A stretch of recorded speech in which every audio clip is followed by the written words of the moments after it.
Hello అండి, welcome back to all. అందరు ఎలా ఉన్నారు? నేను చాలా బాగున్నాను, మీరు కూడా బాగుండాలని కోరుకుంటాను. ఇవాళ వీడియో వచ్చేసి అత్తమ్మ కంచిలో ఏకాంబేశ్వర స్వామి దేవాలయాన్ని వీక్షించారు. సో ఆ వీడియోని మీ ముందుకు ప్రజెంట్ చేస్తున్నాను. చూడండి కంటిన్యూ వీడియో.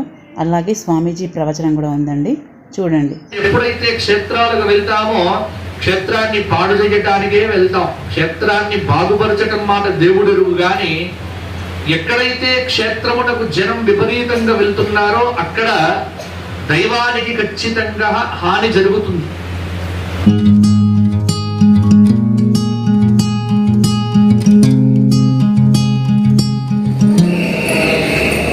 ఏకాంబరేశ్వరుడు టెంపుల్ పరిక్రమ అంటే ప్రదక్షిణ మార్గం.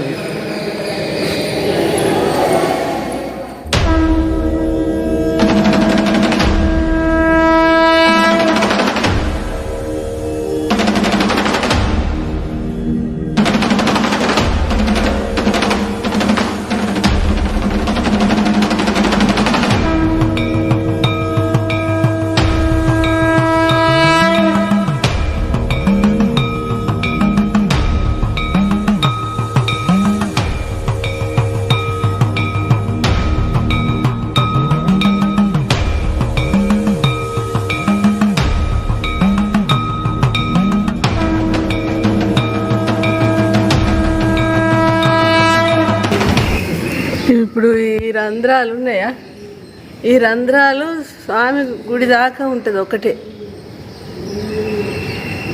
ఇదొక స్తంభము, ఇవన్నీ ఈ స్తంభాలకి వెళ్ళి స్వామి కనబడతాడంట.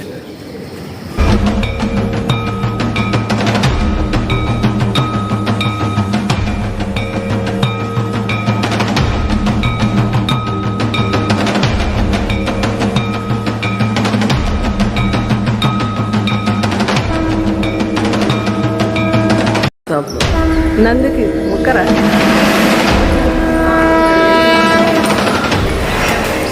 నంది దర్శనం తర్వాతనే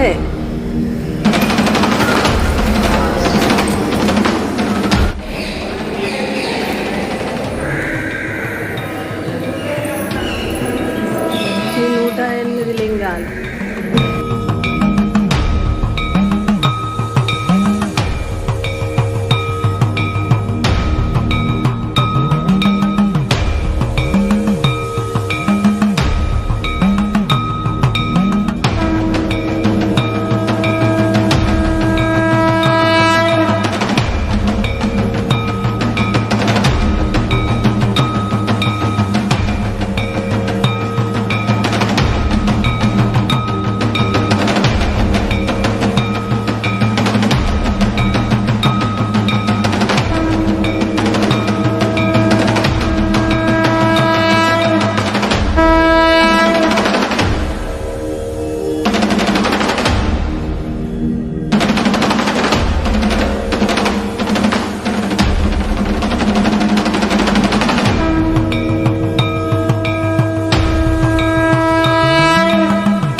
జ్ఞానం అదే సాంఖ్య యోగం అనే భాగవతం.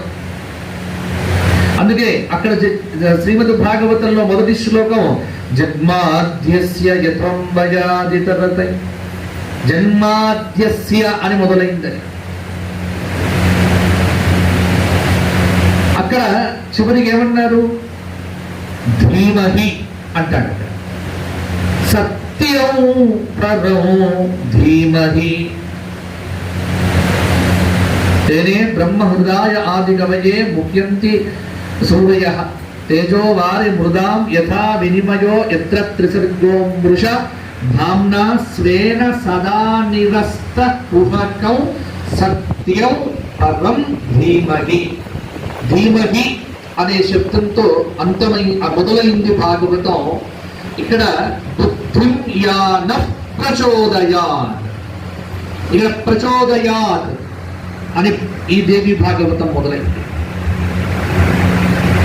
ఈ ప్రచోదయాత్, ధీమహి, ఈ శబ్దాలన్నీ ఎక్కడివి? ఏ మంత్రంలో వస్తాయి? గాయత్రి మంత్రంలో వస్తాయి. కాబట్టి గాయత్రి మంత్ర ప్రతిపాదన స్వరూపమే రెండు భాగవతాలు. ఈ రెండింటిని సమన్వయం చేసుకోవడమే ప్రకృతి పురుష వివేక జ్ఞానం. అక్కడ సత్య మనం ఈ మధ్య కాలంలో ఎక్కువ అనేక చోట్ల అనేక మంది అక్కడికి వెళ్తున్నారు కాబట్టి వాళ్ళెవరు గర్వించకుండా దాక్కున్నారు. మనమందరం ఎప్పుడైతే క్షేత్రాలకు వెళ్తామో క్షేత్రాన్ని పాడు చేయటానికే వెళ్తాం. క్షేత్రాన్ని బాగుపరచటం మాట దేవుడెరుగు గాని ఎక్కడైతే క్షేత్రమునకు జనం విపరీతంగా వెళ్తున్నారో అక్కడ దైవానికి ఖచ్చితంగా హాని జరుగుతుంది. అదే తీర్థక్షేత్ర మహాత్మ్యాలు కనుక చదివితే ఎంత జాగ్రత్తగా ఉండాలో మనకు తెలుస్తుంది. నైమిషారణ్యం పరమ పావనం. ఆ నైమిషారణ్యంలో కలిభీతులైనటువంటి మహానుభావులు ఇప్పటికీ అంతర్గతంగా ఉపాసన చేస్తూ ఉన్నారు. శౌనకాది మహర్షులు సూతుల వారిని అడిగారు, పురాణాలు ఎన్ని, అవి ఏమిటి అంటే ఒక శ్లోకం చెప్పారు. మద్వయం భద్వయం చైవ భ్రత్రయం వచతుష్టయం అనాపలింగ కూస్కాని పురాణాని పృథక్ పృథక్. మద్వయం మత్స్య పురాణము, మార్కండేయ పురాణం. మత్స్య పురాణం 14,000 శ్లోకాలు, మార్కండేయ పురాణం 9,000 శ్లోకాలు. ఫ్రెండ్స్, మీకు ఏకాంబరేశ్వర స్వామిది స్థల పురాణం చెప్తాను చూడండి. కంచిలో ఉన్న ఏకాంబరేశ్వర దేవాలయం పంచభూత క్షేత్రాల్లో ఒకటి. ఏకాంబ్ర, ఆమ్ర ఈజ్ ఈక్వల్ టు మామిడి, అంబర వస్త్రము, ఆకాశం అని నానా అర్థాలు. ఏకాంబరేశ్వర స్వామి అంటే ఒక మామిడి చెట్టు కింద వెలిసిన స్వామి అని అర్థం. ఏకాంబరేశ్వరుడి భూమిని సూచిస్తాడు.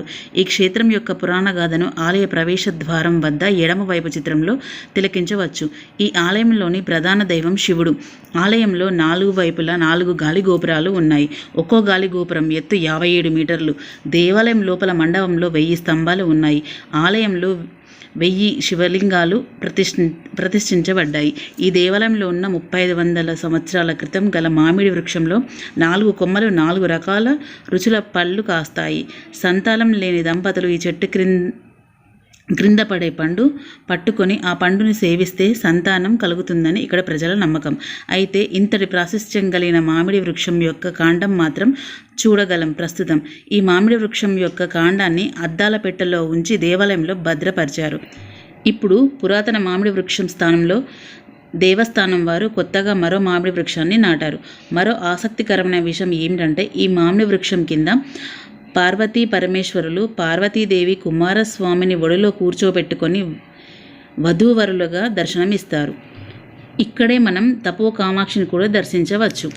ఇతిహాసం ప్రకారం పార్వతీదేవి ఇక్కడ ఉన్న మామిడి వృక్షం కింద తపస్సు చేసిందని, శివుడు పార్వతిని పరీక్షించడానికి అగ్నిని పంపాడని, అప్పుడు పార్వతి విష్ణువును ప్రార్థించగా విష్ణువు అగ్నిని చల్లార్చడానికి శివుని మీద ఉన్న చంద్రుని చల్లని కిరణాలు ప్రసరింపజేశాడని కథ.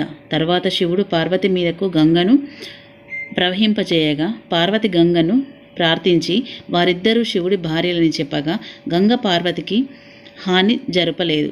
అమ్మవారి ఆలింగన స్పర్శ చేత పులకితుడైన పరమశివుడు అమ్మవారికి సాక్షాత్కరించి అనుగ్రహం ఇచ్చినట్లు స్థల పురాణం.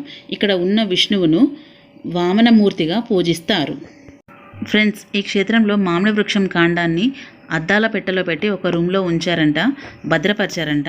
సో అత్తమ్మ అది చూసిందో లేదో తెలియదు, నాకు ఆ పిక్ అయితే పెట్టలేదు అత్తమ్మ. మీరు ఎవరైనా వెళ్తే మట్టుకు ఖచ్చితంగా వీక్షించండి. ఇదండి ఇవాళ వీడియో. ఎలా అనిపించిందండి? చూసి like, share, comment and subscribe my channel. Bell icon press చేయండి ఫర్దర్ నోటిఫికేషన్ కోసం. థ్యాంక్స్ అండి. Thanks for watching.